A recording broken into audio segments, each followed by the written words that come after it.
നമസ്കാരം. The path is the goal എന്ന discussion സീരീസിന്റെ അടുത്ത സെഷനിലേക്ക് വീണ്ടും ഏവർക്കും സ്വാഗതം. നമുക്ക് ആദ്യം മെഡിറ്റേഷൻ ചെയ്യാം. കണ്ണുകൾ അടച്ച് ശാന്തമായിരിക്കും. ഭൂമി മാതാവിനോടും സർവചരാചരങ്ങളോടും അന്തരീക്ഷത്തോടും കൃതജ്ഞത രേഖപ്പെടുത്തൂ.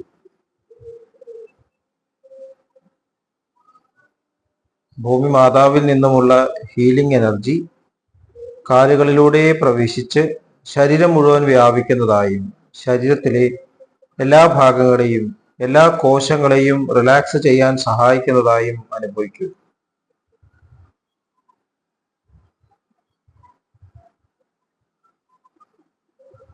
ഇപ്പോൾ ശരീരം പൂർണ്ണമായും റിലാക്സ്ഡ് ആയി. ഈ റിലാക്സേഷൻ ഹൃദയത്തിൽ അനുഭവിക്കൂ.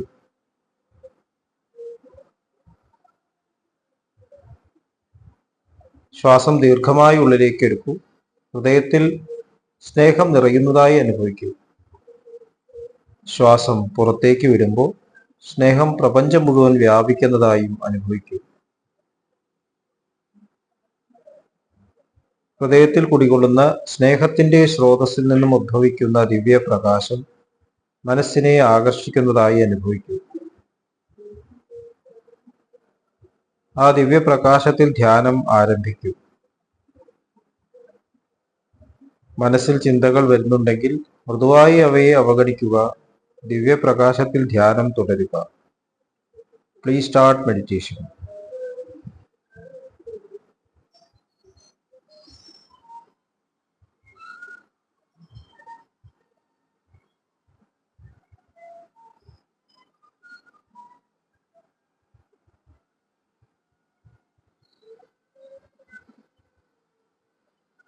ഓക്കെ, കണ്ടീഷൻ ഹൃദയത്തിൽ നിലനിർത്തി പതുക്കെ കണ്ണുകൾ തുറക്കൂ.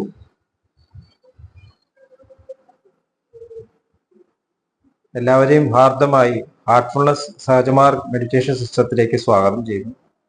എങ്ങനെ ജോയിൻ ചെയ്യാം എന്നത് ഡിസ്ക്രിപ്ഷൻ ബോക്സിൽ കൊടുത്തിട്ടുണ്ട്. നമ്മൾ കമ്മ്യൂണിക്കേഷനെ കുറിച്ചിട്ട് ഡിസ്കസ് ചെയ്യുമ്പോൾ പ്ലാസിബോ എഫക്റ്റിനെ കുറിച്ച് ചർച്ച ചെയ്തു. നമുക്ക് പൂർണ്ണമായിട്ട് ആശയവിനിമയം നടത്താൻ സാധിക്കാത്തതിൻ്റെ കാരണം നമ്മുടെ ഉള്ളിൽ പല പേഴ്സണാലിറ്റീസും പരസ്പരം ക്ലാഷ് ചെയ്തുകൊണ്ടിരിക്കുകയാണ്. അപ്പോൾ ഏത് പേഴ്സണാലിറ്റിയാണ് എക്സ്പ്രസ് ചെയ്യേണ്ടത് എന്നുള്ളതിനെ കുറിച്ച് നമുക്ക് തന്നെ സംശയമാണ്. നാച്ചുറലായിട്ട് ചില എക്സ്പ്രഷൻസ് ഉണ്ട്. ചിലപ്പോൾ നമ്മൾ സ്ട്രെസ്സിൽ വരുന്നു. വീട്ടിൽ വരുമ്പോൾ ഓഫീസിലെ സ്വഭാവം, ഓഫീസിൽ പോകുമ്പോൾ വീട്ടിലത്തെ സ്വഭാവം. ഒരു ഉദാഹരണം പറഞ്ഞു, ഇപ്പോൾ ചെറുപ്പക്കാലത്ത് ഉള്ള സ്വഭാവം കാണിക്കണം, പ്രായമാകുമ്പോൾ അത് അടിച്ചമർത്തേണ്ടി വരികയാണ്. അപ്പോൾ ഈ തരത്തിലുള്ള പ്രശ്നങ്ങൾ നമ്മളെല്ലാവരും ഫേസ് ചെയ്യുന്നുണ്ട്. അതുകൊണ്ട് ഒരു 100% ആശയവിനിമയം സാധ്യമാവുന്നില്ല.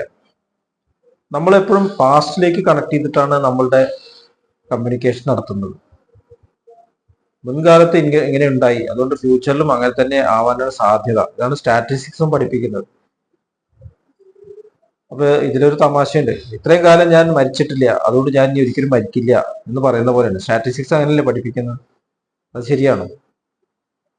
അപ്പോ നമ്മുടെ സംഭാഷണങ്ങളിലൊക്കെ ഈ തരത്തിലുള്ള ഒരു പാസ്റ്റിനോടുള്ള കണക്ഷൻ, അതുകൊണ്ട് നമുക്ക് തീരുമാനങ്ങൾ എടുക്കാൻ പറ്റുന്നില്ല.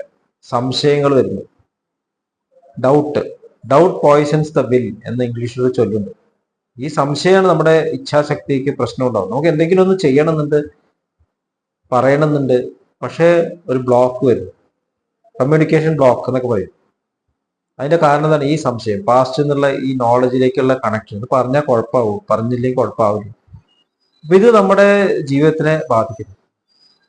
ഒരു ട്രീറ്റ്മെന്റിൽ ഒരു ടാബ്ലറ്റ് കൊടുക്കാന്ന് വെച്ചു, അല്ലെങ്കിൽ മെഡിസിൻ കൊടുക്കാന്ന് വെച്ചു. അപ്പൊ ഇത് ഫലിക്കോ ഫലിക്കാതിരിക്കോ എന്നുള്ളൊരു സംശയം ഉള്ളിൽ കടന്നു വരുന്നു. ഇപ്പൊ കൂടുതലും സംശയങ്ങൾ വരികയാണെങ്കിൽ, അവിശ്വാസം കടന്നു വരികയാണെങ്കിൽ ആ മരുന്ന് എഫക്റ്റീവ് ആണെങ്കിലും ഫലിക്കില്ല. ഇതിനാണ് നോസിബോ എഫക്റ്റ് എന്ന് പറയുന്നത്. പ്ലാസിബോ എഫക്റ്റ് നേരെ ഓപ്പോസിറ്റ് എഫക്റ്റാണ് നോസിബോ. അതായത് മരുന്ന് കൊടുത്തിട്ടും മരുന്നിന്റെ എഫക്റ്റ് ഇല്ല. നമ്മൾ കൊടുക്കുന്ന മരുന്നുകൾ പലപ്പോഴും പോയിസൺ ആണ്. അപ്പൊ ഇത് സെർച്ച് ചെയ്ത് കഴിഞ്ഞാൽ ഈ മെഡിസിൻ പോയിസൺ ആണല്ലോ, ഇത് കഴിച്ചാൽ ശരിയാവുമോ? പേഷ്യൻസ് പലരുണ്ട്, ഒരുപാട് വായിക്കുന്ന പേഷ്യൻ്റ്, ഇതൊക്കെ സംശയത്തോടെ കാണുന്ന ആൾക്കാരുണ്ട്. ഇത് വെച്ച് എങ്ങനെ പ്രശ്നം ഉണ്ടാവില്ല. ഇപ്പൊ ഡോക്ടർക്ക് എന്താ പറയാൻ പറ്റുക? ട്രീറ്റ്മെന്റിന് വേണ്ടിയിട്ടാണ് പറയുന്നത്. ഇതിന്റെ കോംപ്ലിക്കേഷൻസ് എന്തൊക്കെ ഉണ്ടാവും? പല കോംപ്ലിക്കേഷൻസ് ഉണ്ടാവും. അപ്പൊ നമ്മൾ ചെയ്യണം. അപ്പൊ അങ്ങനെ സംശയിക്കുന്ന ഒരു ആള് ചികിത്സയ്ക്ക് വരുമ്പോൾ ആ സംശയങ്ങളൊക്കെ സംഭവിക്കുന്നു. ക്വാണ്ടം ഫിസിക്സും ഇത് തന്നെയാണ് പറയുന്നത്. നമ്മുടെ ഭയങ്ങള് എന്ത് സംഭവത്തെ ആകർഷിക്കുന്നു എന്ന് പറയും. അതുകൊണ്ടാണ് പലപ്പോഴും ട്രീറ്റ്മെന്റ് വിജയിക്കാത്തത്. മരുന്നിന്റെ പ്രശ്നമായിരിക്കും. അതേ ട്രീറ്റ്മെന്റ് വേറെ സ്ഥലത്ത് പോയാൽ അത് ഫലിക്കുന്നു. കാരണം നമുക്ക് ആ വ്യക്തിയോട് വിശ്വാസം ഉണ്ടെങ്കിൽ, അല്ലെങ്കിൽ സ്ഥാപനത്തോട് വിശ്വാസം ഉണ്ടെങ്കിൽ, അല്ലെങ്കിൽ ആ ദിവസം നമ്മൾ കുറച്ച് ഹാപ്പി മൂഡിലായിരിക്കും, കൂടെ ഹെൽപ്പ് ചെയ്യാൻ ആൾക്കാരുണ്ടായിരുന്നു, അതുകൊണ്ട് അത് എഫക്റ്റീവായി. അപ്പൊ നമ്മൾ പ്രസന്റ് ചെയ്യുമ്പോൾ, ഒരു കാര്യത്തെ നമ്മൾ അവതരിപ്പിക്കുമ്പോൾ ഈ ഒരു കാര്യം കൂടി നമ്മൾ ഓർക്കണം. ഒരു നോസിബോ എഫക്റ്റ് നമ്മൾ സൃഷ്ടിക്കാൻ പാടില്ല. സജഷൻസ് എന്ന് പറയും സഹജമാർഗത്തില്. സജഷൻസ്, പോസിറ്റീവ് സജഷൻസും നെഗറ്റീവ് സജഷൻസും. നമ്മൾ ഉപയോഗിക്കുന്ന സജഷൻസ് മിക്കവാറും നെഗറ്റീവാണ്. എക്സാമിന് ഒരു കുട്ടി എഴുതാൻ പോകുമ്പോൾ കഴിഞ്ഞ പ്രാവശ്യം അവർ തെറ്റ് ചെയ്യരുത് കേട്ടോ, ശ്രദ്ധിച്ച് എഴുതണം എന്നാലും കുട്ടിയുടെ തലയിൽ എന്താ, അയ്യോ കഴിഞ്ഞ പ്രാവശ്യം ചെയ്ത് തെറ്റ് തെറ്റ് തെറ്റ് തെറ്റ്, അതോടുകൂടി കോൺഫിഡൻസ് പോകുന്നു. പ്രാഞ്ചിയേട്ടൻ ദ സെയിന്റ് എന്നുള്ള സിനിമയിലൊരു സീനുണ്ട്. മമ്മൂട്ടി പ്രസംഗിക്കാൻ കയറും, ഫ്രാൻസിസ്. അപ്പോൾ സിദ്ദിഖ് സ്റ്റേജിൽ കയറുന്ന വഴി എന്തോ ഒരു വർത്താനം പറഞ്ഞപ്പോൾ മമ്മൂട്ടിയുടെ കോൺഫിഡൻസ് പോകുന്നു. അപ്പൊ നമ്മൾ പറയുന്ന വാക്കുകളിൽ പലപ്പോഴും നെഗറ്റീവ് സജഷൻ അറിയാതെ കടന്നു. ശ്രദ്ധിച്ചു പോകും എന്ന് പറയുമ്പോൾ ഞാൻ ഇതുവരെ ശ്രദ്ധിക്കാണ്ടാണ് പോയത്. നുണ പറയരുത്, അത് പോസിറ്റീവ് സജഷനാണ്. അപ്പൊ എന്താണ് പറയേണ്ടത്? ധൈര്യമായിട്ട് പോകും, ഈശ്വരാനുഗ്രഹം നിങ്ങളുടെ ഒപ്പം ഉണ്ട് എന്ന് പറയാം, ഈസി ആയിട്ട് പറയാം. പൂർണ്ണമായിട്ട് വിശ്വസിക്കുകയാണെങ്കിൽ ഈ മരുന്ന് കഴിച്ചോളൂ, രോഗം ഭേദമായിക്കോളും എന്നുള്ള ആ ഒരു വാക്ക്, അത് പറയാൻ പലപ്പോഴും ഡോക്ടേഴ്സിന് പേടിയാണ്. അത് കൺസ്യൂമർ പ്രശ്നങ്ങളൊക്കെ ഉണ്ട്. പറഞ്ഞാൽ ഇനി പ്രശ്നമാവോ, മാറിയില്ലെങ്കിൽ എന്താ ചെയ്യുക? അപ്പോൾ പേഷ്യന്റ് ചോദിക്കുന്നു മാറാൻ സാധ്യതയുണ്ടോ, മാറാതിരിക്കാൻ സാധ്യതയുണ്ടോ? അപ്പൊ പോസിറ്റീവായിട്ട് കാര്യങ്ങൾ ആലോചിക്കൂ. രോഗിയോട് പറഞ്ഞാൽ മതി, നിങ്ങൾ എന്തിനാണ് നെഗറ്റീവ് ആലോചിക്കുന്നത്? എന്ത് രോഗവും അങ്ങനെയല്ലേ. അപ്പൊ നമ്മള് പ്രാർത്ഥനയോട് കൂടിയിട്ട് കഴിക്കൂ, ഈ ട്രീറ്റ്മെന്റ് എടുക്കൂ, നല്ലത് സംഭവിക്കും എന്നുള്ള ഒരു ഉത്തമ ബോധം. കാരണം എല്ലാവർക്കും അറിയാം രണ്ട് ഫലങ്ങളുണ്ട്, ശരിക്കുള്ള ഫലമുണ്ട്, പാർശ്വഫലമുണ്ട്. അപ്പൊ പാർശ്വഫലത്തിലേക്ക് കൂടുതൽ ശ്രദ്ധ കൊടുക്കുകയാണെങ്കിൽ അതായിരിക്കും പ്രോബ്ലം ആവുന്നത്. പലപ്പോഴും പേടിച്ചിട്ടാണ് രോഗികൾ വരാറ്. ഒരു സർജറി ചെയ്യാൻ പുറപ്പെടാന്ന് വെച്ചു, ഞാൻ ഓഫ്താൽമോളജിസ്റ്റാണ്. സർജറി ചെയ്യാൻ പോകുമ്പോൾ ഒരു ഡോക്ടർ പറയണേ പറയാൻ പറ്റില്ല, ഇതിന് പ്രശ്നങ്ങളൊക്കെ ഉണ്ട്, കാഴ്ച കിട്ടിയോ കിട്ടില്ല, ഞരമ്പിൽ ചെറിയ പ്രോബ്ലംസ് ഒക്കെ ഉണ്ട്, നമുക്ക് ശ്രമിച്ചു നോക്കാം, ഇപ്പൊ ചെയ്തില്ലെങ്കിൽ ചിലപ്പോ ഇത് പൊട്ടിപ്പോവും, തിമിരം പൊട്ടിപ്പോവും, പ്രഷർ കൂടും. ആകെ പേടിച്ചിട്ടാവും വരുന്നത്. ഇങ്ങനെയൊക്കെ വരുമോ സാറേ? ഇതൊക്കെ വളരെ റെയർ ആയിട്ട് ഉണ്ടാവുന്ന കാര്യങ്ങളാണ്. സാധാരണ ഉണ്ടാവാത്ത കാര്യങ്ങളൊക്കെ നമ്മൾ എന്തിനാണ് പറഞ്ഞത്? ആദ്യം തന്നെ പേടിപ്പിക്കുന്നത് നമ്മളെ പ്രൊട്ടക്ട് ചെയ്യാൻ. എനിക്ക് അപകടം ഉണ്ടാവാത്ത രീതിയിൽ ഞാൻ പറയുമ്പോൾ ഞാൻ നെഗറ്റീവ് സജഷൻസ് കൊണ്ടുവരുന്നു. ഞാൻ എൻ്റെ പാസ്റ്റിലെ അനുഭവങ്ങൾ സ്നേഹത്തോടെ കൂടി പറയുകയാണെങ്കിലും, കുട്ടി അച്ഛനോട് ചോദിക്കണം, അച്ഛാ എൻ്റെ ഈ അസുഖം മാറുമെന്ന് വെച്ചാൽ അച്ഛൻ എന്താ പറയുക? മാറും മോനെ എന്നല്ലേ പറയുള്ളൂ. കാരണം അവിടെ പേടിയില്ല, കുട്ടി എൻ്റെ എതിരൊന്നും ചെയ്യില്ല. അപ്പൊ നമുക്ക് ലോകമായിട്ട് ഇങ്ങനെ ഇന്ററാക്ട് ചെയ്യാൻ പറ്റാതെയായി മാറിയിരിക്കുന്നു, സ്നേഹം നൽകാൻ പറ്റാതെയായി മാറി. നമ്മുടെ വാക്കുകളിലും ചിന്തകളിലൊക്കെ ഈ നോസിബോ എഫക്റ്റ് കടന്നു വരുന്നു. അപ്പൊ അതിന്റെ ഏറ്റവും വലിയ എഫക്റ്റ് ആണ് മരണം എന്നുള്ള നോസിബോ എഫക്റ്റ്. ഇതുവരെ എല്ലാവരും മരിച്ചിട്ടാണ് കാണുന്നത്, അപ്പൊ ഞാനും മരിക്കും എന്നൊരു ചിന്ത എൻ്റെ ഉള്ളിൽ കടന്നുകൂടിയിരിക്കുന്നു. അതുകൊണ്ട് നമ്മൾ മരിക്കേണ്ടി വരുന്നു. അതാണ് മർത്യലോകം എന്ന് പറയുന്നത്. എന്നിട്ട് നമ്മൾ പ്രാർത്ഥിക്കുന്നത് മൃത്യോർമ അമൃതം ഗമയ അത് പ്രാർത്ഥിക്കുകയാണ്. അപ്പൊ നമ്മൾ അമൃതത്വം എന്ന് പറയുമ്പോൾ എന്താണ്? മരിക്കാതെ ഈ ശരീരത്തിൽ ഇങ്ങനെ ജീവിക്കുക എന്നാണ് ചിന്തിക്കുക. അതാണോ അമരത്വം എന്ന് പറഞ്ഞാൽ? ഒരിക്കലും സംഭവിക്കില്ല. കാരണം ശരീരം ഡിസ്ട്രോയ് ചെയ്യപ്പെടും, കോമ്പൗണ്ടായുള്ള കാര്യങ്ങളെല്ലാം ഡിസിൻറ്റിഗ്രേറ്റ് ചെയ്യും. അമരത്വ ബോധം എന്നാണ് അർത്ഥം. ഈ ശരീരം മാറുകയാണെങ്കിൽ ശരിയായിട്ടും മരണം എന്നുള്ള ഇതില്ല, അത് വസ്തുതയല്ല എന്ന് ഉത്തമമായിട്ട് വിശ്വസിക്കുന്ന ഒരു വ്യക്തിയാണെങ്കിൽ ഒരിക്കലും ഭയം ഉണ്ടാവില്ല. ഇപ്പൊ ശരീരങ്ങൾ കടന്നു പോകുന്നു, ഒരു മുറിയിൽ നിന്ന് മറ്റേ മുറിയിലേക്ക് പോകുന്ന പോലെ, അല്ലെങ്കിൽ ചെറുപ്പത്തിൽ പ്രായത്തിലേക്ക് കടന്നു, ചെറുപ്പത്തിലെ ശരീരം വിട്ടിട്ട് പ്രായമുള്ള ശരീരത്തിൽ ഇപ്പൊ ചെറുപ്പത്തിലെ ശരീരം മരിച്ചുപോയി എന്ന് പറഞ്ഞിട്ട് കരയോ ഞാൻ മരിച്ചു? അങ്ങനെ പറയില്ല. അതുപോലെ ഇനിയൊരു ശരീരം എടുക്കുമ്പോൾ മരണഭയം ഇല്ല, നമുക്ക് ട്രാൻസ്മിറ്റ് ചെയ്യാം, ഒരു സ്റ്റേറ്റിന് വേറെ സ്റ്റേറ്റിലേക്ക് ട്രാൻസ്മിറ്റ് ചെയ്യാം ഭയമില്ലാതെ. അപ്പൊ നമ്മുടെ ഉള്ള അൾട്ടിമേറ്റ് ആയിട്ടുള്ള ഈ ഒരു പവർ ഓഫ് സജഷൻ നമ്മൾ കാണുന്നത് ഈ മരണഭയം, ഭയം, പേടി, തോൽവിയുടെ ഭയം, ഡിസീസിന്റെ ഭയം, രോഗഭയം.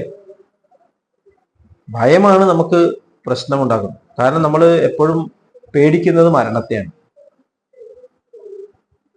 ഇതിനെക്കുറിച്ചൊന്ന് ഡീപ്പായിട്ട് ആലോചിക്കേണ്ട ആവശ്യമുണ്ട്. അപ്പൊ ഈ തരത്തിലുള്ള നോസിബോ എഫക്റ്റുകൾ സൃഷ്ടിക്കാതെ സ്നേഹത്തോടെ സംഭാഷണം നടത്താനുള്ള കഴിവ് നമ്മുടെ ഉള്ളിൽ വരികയാണെങ്കിൽ ലോകത്തിൽ പോസിറ്റിവിറ്റി വർദ്ധിച്ചു വരുന്നു. പ്രജുഡിസ് ഇല്ലാണ്ടായി മാറുന്നു. സമാധാനം നാച്ചുറൽ ആവും.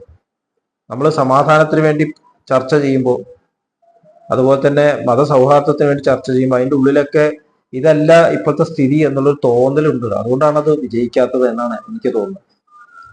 അപ്പൊ അങ്ങനെയുള്ള ചർച്ചകൾ നമ്മൾ മാറിയിട്ട് എല്ലാവരും സഹോദരന്മാരാണ്, എല്ലാവരും സ്നേഹത്തിൽ തന്നെയാണ്, എല്ലാവരും ദൈവിക സ്മരണയിൽ തന്നെയാണ് എന്ന് സഹജമാർഗ തത്വങ്ങൾ അത് നിലനിർത്തിക്കൊണ്ട് നമുക്ക് ജീവിതം കൊണ്ടു നടക്കാൻ പറ്റുകയാണെങ്കിൽ പോസിറ്റീവ് സജഷൻ എന്ന് പറയും. എല്ലാവരും ആ യാത്രയിൽ തന്നെയാണ്, ഈശ്വരിലേക്കുള്ള യാത്രയിലാണ്. ഈ ലോകം മുഴുവൻ സ്നേഹത്താൽ ആവൃതമാണ്. ആവുന്നല്ല, സഹോദരന്മാരാണ്. ഇങ്ങനെ നമ്മൾ പറയുമ്പോൾ അതൊക്കെ ആണ് എന്നുള്ളത് നമുക്ക് ബോധം വരുന്നു. നമുക്ക് ആ സ്റ്റേറ്റിൽ നിന്ന് പെരുമാറാൻ സാധിക്കുന്നു. അതുപോലെ തന്നെ നമ്മളിലും മറ്റുള്ളവർക്കും വലിയ മാറ്റങ്ങൾ, അടിസ്ഥാനപരമായ മാറ്റങ്ങൾ കൊണ്ടുവരാൻ സാധിക്കുന്നു. ഇത്രയും പറഞ്ഞുകൊണ്ട് ഇന്നത്തെ ഡിസ്കഷൻ അവസാനിപ്പിക്കാം. അടുത്ത സെഷനിൽ നമുക്ക് വീണ്ടും ഈ ടോപ്പിക്സിനെ കുറിച്ചിട്ട് ചർച്ച ചെയ്യാം. നന്ദി, നമസ്കാരം.